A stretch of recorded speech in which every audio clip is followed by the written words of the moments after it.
अगर देखो राजा इतने बड़े राजा महाराजा हमें शादी में अपनी बहन की शादी में बुला रहे तो जाना चाहिए। और प्रजा के लोग जब गए तो कंस उनका बड़ा मान सम्मान कर रहा है, खाने के लिए, पीने के लिए, बैठने के लिए, और रोता भी है उनके सामने जानबूझ करके मेरी बहन की विदाई होने वाली है। तो लोगों ने सोचा कि नहीं, बाहर से तो राजा बड़े क्रूर हैं, लेकिन इनका अंदर का मन बड़ा भोला है, नहीं अच्छे है राजा। तो जीत लिया प्रजाओं का मन भी कंस ने। शादी हुई, ढोल नगाड़े बज रहे हैं, बहुत दहेज का सामान तैयार करके रखा है, वेद मंत्रों का उच्चारण हो रहा है, बाजे गाजे बजे, स्त्रियां मंगल मंगल गायन कर रही हैं, विदाई का समय होने जा रहा है। और कंस अपनी बहन को स्वयं रथ को सजा करके आज अपने आप विदा करने के लिए रथ में बैठा है, बढ़िया राजसी वेशभूषा में, अपने गले में म्यान में तलवार डाल करके बढ़िया श्रृंगार करके अपनी बहन देवकी को रथ में बिठाया। वसुदेव अपने जीजा जी को बिठाया और आगे रथ में सवार होकर के रथ की बागडोर को हाथ में पकड़ा, और जो ही रथ की बागडोर को हाथ में पकड़ा एक धमाका जैसा हुआ और आकाशवाणी हुई, अरे ओ दुष्ट कंस, जिस अपनी बहन देवकी को रथ में बिठा करके बड़ी श्रद्धा से विदाई दे रहा है, उसी तेरी बहन का अष्टामो गर्भो हंतायाम बहसे बुधन, तेरी बहन का 8वां जो पुत्र है वो तेरा काल बन करके आएगा, है मुझे मारने वाला। अरे मुझे कौन मार सकता है, आज अभी अभी तुरंत इस देवकी को समाप्त कर देता हूँ। और क्या किया, खड्ग पाणी कचे गृत हंतुम आरब्ध, म्यान में से तलवार निकाली और देवकी को बालों से जकड़ करके धरती में पटका और मारने के लिए तैयार हो गया। सारा सन्नाटा छा गया, ढोल नगाड़े बंद हो गए, गायन बंद हो गया, सब चुप हो गए उस दृश्य को देखकर। वसुदेव कहता कि अरे कंस तू क्या कर रहा है, ये तो अबला है, स्त्री है, नारी है और तेरी बहन है, और दूसरा ये नववधू है। स्त्री के ऊपर हाथ उठाना तो कायरों का काम होता है, ये वीर पुरुषों का काम नहीं है। ऐसा तवानुजा बाला कृपणा पुत्री कोपमा, तेरी छोटी बहन है, ये तो बेटी के समान है। अंतु नारसी कल्याणी में तम दीन वत्सल है, इसके ऊपर रक्षा करो। कंस बोला कि मुझे ये ज्ञान नहीं सिखाना, तूने अभी आकाशवाणी की बात नहीं सुनी, मैं इसको नहीं छोड़ूंगा। वसुदेव बोला कि देखो कंस, मृत्यु कभी भी नहीं छोड़ेगी, मृत्युर जन्मतां वीर देहेन स जायते अद्यवाचतांतेर्वा मृत्युर्वै प्राणिना ध्रुवम्। ये मृत्यु आज नहीं तो 20 वर्षों के बाद, 30 वर्षों के बाद अवश्य आएगी, किसी को छोड़ेगी नहीं। अद्यवाचतांतेर्वा मृत्युर्वै प्राणिनां ध्रुवम्, इसलिए मृत्यु आज तू देवकी का वध भी कर लेगा, फिर भी तुझे मौत नहीं छोड़ेगी, मौत तेरा ग्रास बना करेगी। और मैं प्रतिज्ञा करता हूं, अपनी बहन को छोड़ दे, इस बहन से जो भी संतान पैदा होगी तेरे हाथ में दे दूंगा। कंस ने सोचा कि नहीं, ये तो सत्यवादी है, मुझे पता है, तो ठीक है भैया, अब मेरे घर में रहना पड़ेगा और कारागार में रहना पड़ेगा। तो कंस ने क्या किया, वसुदेव और देवकी को अपने घर में कमरे के अंदर कैद कर लिया और वहीं पर उनका सेवा शुश्रूषा करने लगा। बोलिए सच्चिदानंद भगवान की। कालांतर में एक पुत्र हुआ, वसुदेव ले गए, उसको मार दिया। दूसरा, तीसरा, चौथा, पांचवा से 6 पुत्रों का वध कर दिया। अब तो देवता भी दुखी होने लगे, भगवान से प्रार्थना करने लगे कि प्रभु आपने तो आश्वासन दिया था, प्रकट हो, जल्दी प्रकट हो, बहुत देर कर दिया आपने।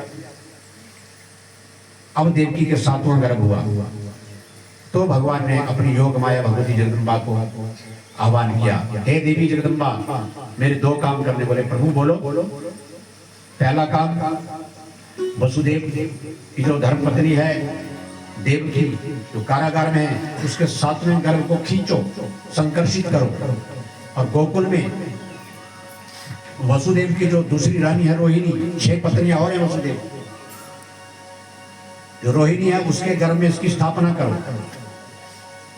और दूसरा काम, गोकुल में नंद बाबा जो हैं, उनकी जो धर्म पत्नी है यशोदा, उसकी कोख से तुझे कन्या के रूप में जन्म लेना, बाकी मैं सब संभाल लूंगा। और ये योग माया भगवती मैया की।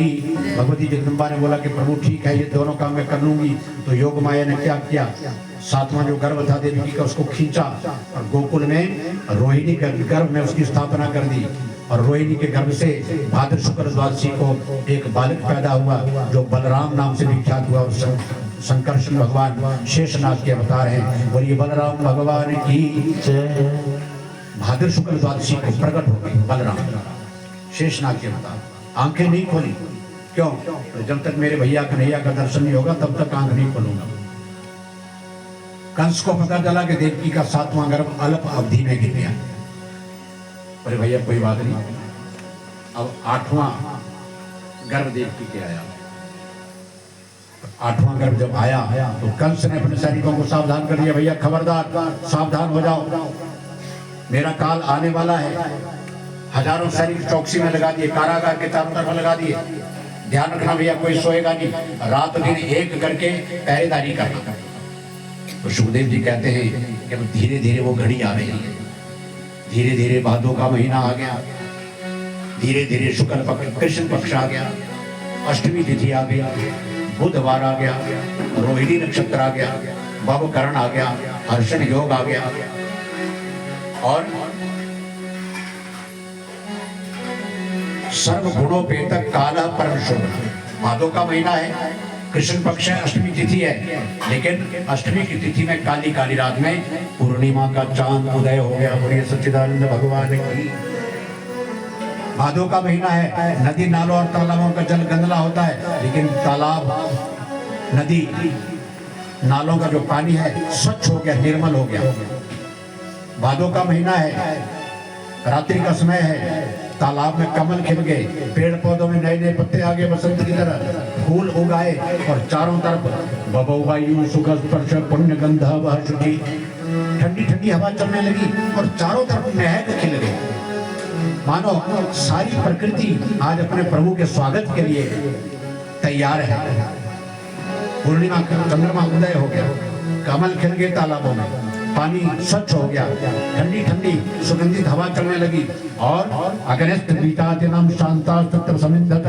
कंस के अत्याचार से यज्ञ की जो हवन कुंड की जो अग्नियां बुझ गई थी, हवन कुंड में अपने आप स्वतः ही अग्नि प्रज्वलित हो गई। ऐसी शुभ वेला में रात्रि के समय 12 बजे के समय में कारागार में चमचमाता प्रकाश हुआ। और कैसा प्रकाश? जैसे 100 सूर्यों का भी इतना तेज नहीं होता। वसुदेव और देवकी देखने लगे कैसा तेज है, और तेज पुंज में से चतुर्भुज नारायण प्रकट हो गए। बोलिए सच्चिदानंद भगवान की।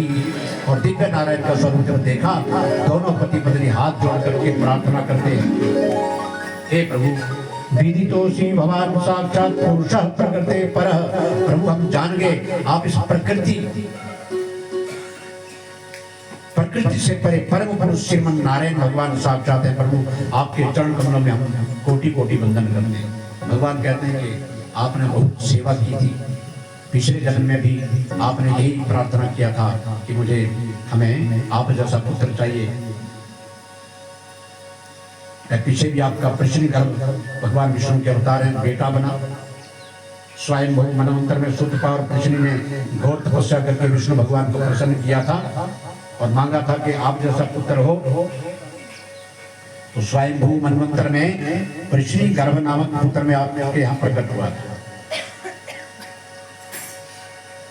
तो वसुदेव और देवकी यही कहते हैं कि हे प्रभु हमें तो बहुत डर लग रहा है। बोले माता डरने की कोई आवश्यकता नहीं, मैंने चतुर्भुज इसलिए प्रकट किया आपको विश्वास दिला दूं कि मैं कौन हूं। चतुर्भुज रूप मैंने इसलिए प्रकट किया, मैं आपको 2 बातें बताने आया हूँ कि जब मैं छोटा बालक बन जाऊँ ना तो आपने 2 काम करना, मुझे यहाँ से उठा करके गोकुल में ले जाना और गोकुल में मेरी भगवती जगदम्बा योग माया प्रकट हुई है, अवतार लिया है उसने यशोदा मैया की कोख से, उस देवी को इस कारागार में ले आना, बस बाकी सारा काम मैं संभाल लूंगा। बोलिए सच्चिदानंद भगवान की। भगवान नाथ माया। और ऐसा कहते ही भगवान ने छोटे बालक का रूप धारण कर लिया। बोले बाल गोपाल भगवान की। और कैसा बालक है? तमद्भुतम बालकम अम्बुजक्षणम चतुर्भुजम गदायुधायुधम। पहले तो चतुर्भुज का रूप दिखाया, फिर छोटे बालक हो गए, पीतांबर ओढ़ा है, पीले पीले वस्त्र धारण करे हैं, गले में वैजयंती माला है, कानों में बड़े दिव्य कुंडल हैं और सिर पर मोर मुकुट है और बड़ी दिव्य छटा है। उस बालक का जब वसुदेव और देवकी ने दर्शन किया, उनके मन को खींच लिया है, पागल हो गए, आनंद में लीन हो गए।